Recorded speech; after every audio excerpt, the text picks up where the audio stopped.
Dear learners, আজকে আমরা বীজগাণিতিক সমস্যার জাতীয় কিছু সমস্যার সমাধান করব। সেক্ষেত্রে আমরা এর আগে বীজগাণিতিক সমস্যার বেসিক আমরা শিখেছি। এখন বীজগাণিতিক সূত্র ছাড়া কিভাবে আমরা বেসিক দিয়ে অঙ্কগুলো সমাধান করব। অনেক সময় আমরা সূত্র করতে গেলে অনেক সময় লেগে যায় কিংবা সূত্র মনে থাকে না। তাহলে যেগুলো বেসিক লেভেলের, বিগিনার লেভেলের যে জাতীয় সমস্যাগুলো আছে, যেগুলো সূত্র ছাড়া আমরা কিভাবে কল্পনা করতে পারি, সে বিষয়ে আমরা এখন দেখব।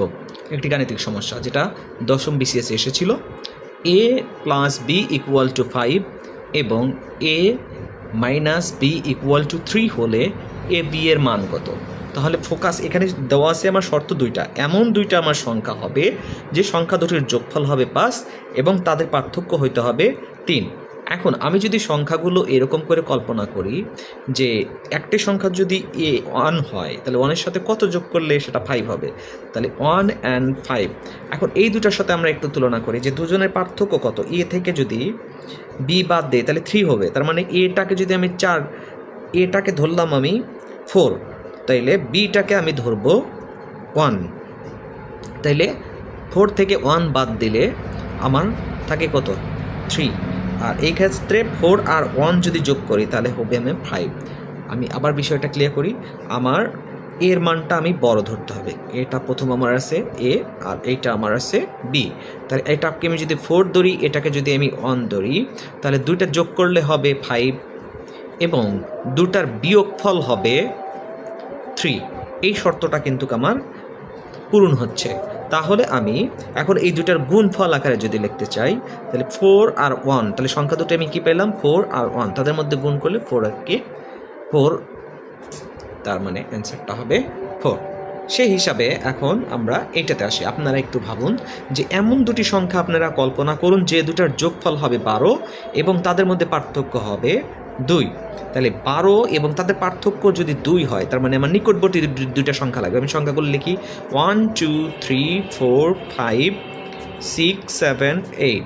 এখন দেখি আমরা 1-এর সাথে 2 যোগ করলে হয় না, 2-র সাথে 3 যোগ করলে আমার হচ্ছে না, তাহলে আমার 12 হয়। এই 4-এর সাথে 5 যোগ করলে 9 হয়, তাহলে 5-এর সাথে যদি আমি 7 যোগ করি তাহলে 5-এর সাথে আমার কত হচ্ছে? 12 হচ্ছে। কিংবা 4-এর সাথে যদি আমরা 8 যোগ করি তাও আমাদের 12 হচ্ছে। তাহলে এখন আমি দেখব এই শর্তটা পূরণ করে, অর্থাৎ বড় সংখ্যা থেকে ছোট সংখ্যা বাদ দিলে সেটা যেন আমার 2 হয়। তাহলে 7 থেকে যদি আমি 5 বাদ দেই, 7 থেকে যদি আমি 5 বাদ দেই তাহলে আমার বিয়োগফল হয় 2।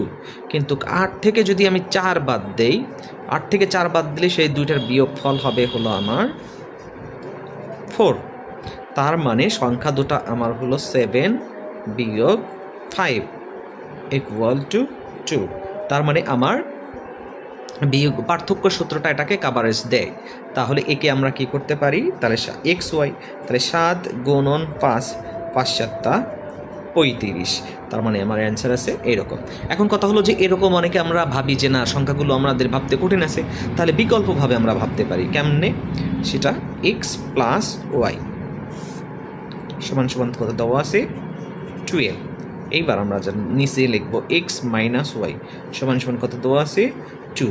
এবার দুটা দিব আমি যোগ দিলে বিপরীত রাশির চিহ্নগুলো কেটে যায়। তাহলে এক্স এক্স মিলে কত হলো?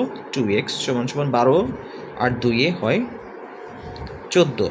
অতএব এক্স সমান সমান হলো 7। তাহলে আমি সহজেই এক্সের মান পেয়ে গেলাম। এখন আমি যদি এখানে বসিয়ে দেই X plus Y equal to 2f, অতএব y equal to 12 minus X বা 12 মাইনাস 7 ইকুয়াল টু 5। তাহলে y এর মান 5, x এর মান 7। আমাকে এখন x আর y এর মান এখানে বসিয়ে দিলে 5 7 35 হয়ে গেল।